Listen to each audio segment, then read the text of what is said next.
asculti pielea pe mine. Hai, auzi.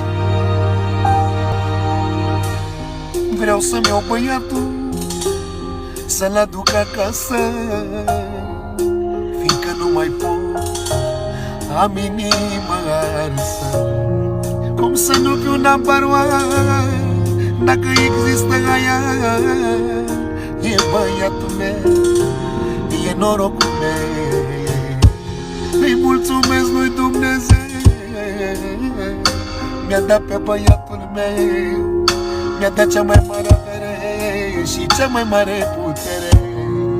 De dragul al meu băiat, mă pun fericit în pat, și pentru băiatul meu am să lupt, Doamne, mereu.